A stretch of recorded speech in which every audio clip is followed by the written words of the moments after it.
Reuben came from the house to tend the Friedrichs' horses and wagons, the dogs at his heels. Mike followed Reuben back to the barn that led a hand, and to be far away from Mr. Friedrich when his fury erupted. Even from the barn he could hear the argument as it spilled from the house into the front yard. He couldn't resist peeking from just inside the door to see what was happening. Mr. Friedrich shook a finger. "I gave an order," he shouted at Corey. "You have disobeyed me." "No rule says I gotta obey you," Corey yelled back. "This is my property. But Marta ain't. We can see each other anytime she wants. She's a fool to waste her time on with a young scallywag like you." Corey's voice lowered and he leaned threatening toward Mr. Friedrich. "You got no right to talk like that. You better be careful, Mr. Friedrich."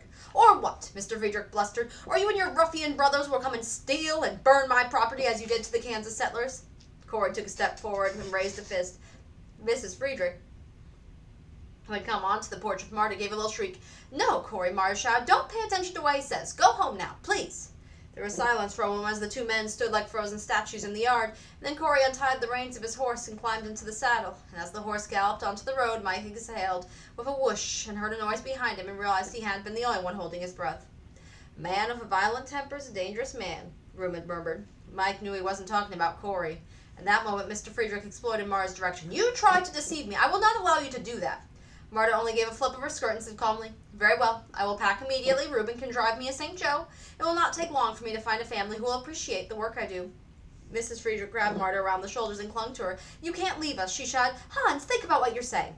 "I'm the one who gives orders around here," he grumbled. "Hans." Mr. Friedrich sparred a few moments and then seemed to get himself under control. "Marta," he said to her, "I want you to stay."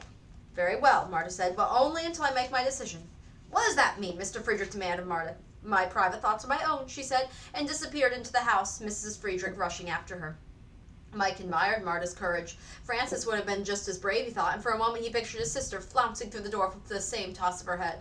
But Marta couldn't stay for long. She'd have to leave this house. Marta didn't know her life was in danger. Mike would have to find a way to tell Marta privately and tell her what he had overheard. Suddenly, Mike found himself being pulled back into the barn. "Be quiet," Reuben whispered. "All his anger hasn't been spent. He'll be looking for someone to vent it on, and I don't want it to be you." "Gunter!" Mike heard Mr. Friedrich yell. "Have you done your studies? Why are you wasting your time when there's things to be done?" "But Papa," Gunter whined, and Mike could hear the door slam behind them. "I have to talk to Marta," Mike whispered to Reuben. "I think she might be in danger." "Not now," Reuben said. "Nothing's going to happen to Marta. She's well able to take care of herself." "But listen to me," Reuben told Mike. "Go quietly into the house through the back door and change your clothes. Try not to be noticed. We'll go into the woods and I'll read to you. We'll have an hour or so of rest before it's time to take care of the evening chores." Mike hesitated. "Do you really think that Marta will be safe?" "Yes," Reuben said, "I do." "How much do you really know about Mr. Friedrich?" Mike asked. "No more talk about Mr. Friedrich." Reuben's voice was firm. "If you want to go with me, then do as I say." "Right," Mike said, and raced toward the house. The afternoon was a pleasant one. Reuben seemed to taste the words as he read them aloud. His voice was as soothing as water slipping over stones or wind humming through the pines. Mike didn't understand everything the poets meant to say, but even later, as he tended the animals, the words rested comfortably in his mind. But at supper, Mr. Friedrich still simmering with anger, and Mike was careful not to do anything that might cause the anger to boil over like the thick soup in an undersized pot. Mike was grateful when supper had ended and he could go to his room and get ready for bed. He opened the window only an inch, wanting the fresh air but none of the chill that too much of it would bring. Mindful that Mr. Friedrich's hammering at his door would come only too soon, he scrunched under the quilt and tumbled quickly into sleep.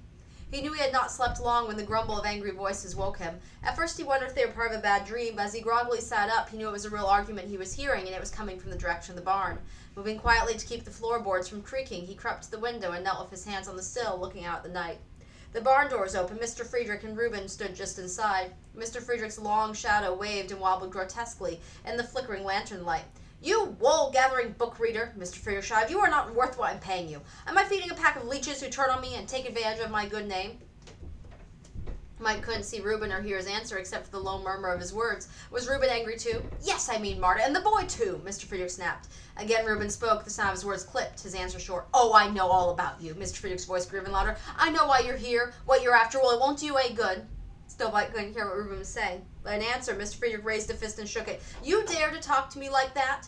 He moved further into the barn out of sight, and his shadow jerked violently as he thought he were lunging towards someone. Mike strained and heard the sound of a dull thump. Now Mike strained with all his might, but he heard nothing more. The barn was silent, and even the shadow had disappeared. Mike shivered and waited, scarcely able to breathe, as he stared at the barn. The moonlight grew stronger, and soon Mr. Friedrich appeared again, and in one hand he carried the lantern. In the other he held a shovel. He began to walk toward the hill, and suddenly, as if he were aware that someone was watching, he looked up at the house. Mike ducked so quickly he banged his forehead against the windowsill. He crouched below the window, rubbing his aching head and hoping Mr. Friedrich hadn't seen him. He waited for the sound of the back door closing. When the sound didn't come, he slowly, carefully raised his head until he could see out the window. Mr. Friedrich was not in sight. Neither was Reuben. Mike watched at the window until his eyes grew too heavy to keep open. He felt himself dozing and forced himself to stay awake. If the barn door opened and Mr. Friedrich outside somewhere, Mike knew that whatever had taken place wasn't over. He forced back the worries and the fears that tried to crowd his mind, not allowing himself to guess what had happened. It was painful to stay awake. His head was heavy, his neck was sore, his eyes burned, but Mike refused to give up. With the clang of metal woke him, Mike realized he'd been sleeping in a crumpled heap on the floor. For how long? He scrambled to his knees and saw Mr. Friedrich pick up the shovel he must have dropped and then enter the barn. In a few moments he emerged, shut the barred doors, and walked toward the house. Mike scurried to get back into bed before Mr. Friedrich came to the kitchen. If he heard footsteps over his head, he'd know Mike was awake. Shivering, Mike huddled under the quilts, his feet chunks of ice. What had Mr. Friedrich done? Where's Reuben? Why would Mr. Friedrich be using a shovel so late at night? Mike tugged the quilt over his head as though it would shut out all the terrifying answers. He wished he could talk to someone. He thought of his sensible and practical sister Megan. She'd chase away the wild, irrational fears and tell him, "You know your imagination sometimes gets the better of you, Mike. In the morning you'll work with Reuben, just as you have been. If he'll make you feel better, then you tell him about the argument you overheard. He'll probably quote some line of poetry about it, and you'll know there's nothing to be afraid of." "Megan's right," Mike murmured, so comforted he immediately went to sleep. In the morning, Mike ate a hearty breakfast, even though Mr. Friedrich spoke to no one, and Marta slammed the bowls of porridge so hard the cream sloshed over the edges. Gunter glowered at his food, which didn't keep him from gobbling it as if he were in a race. But Mrs. Friedrich just nibbled her breakfast, stopping often to pat her lips or eyes with her wrinkled napkin. Mike could hardly wait to talk to Reuben. He had no sooner folded his napkin beside his plate than Mr. Friedrich threw down his own napkin on the table and shoved back his chair, the legs screeching against the wooden floor. "You've learned how to milk the cows?" he asked Mike. "Yes, sir," Mike answered, "but Reuben usually—" "Today you and Gunter will do it," Mr. Friedrich said. Mike stared at Gunter, who didn't look up. "This is Monday. Gunter has school."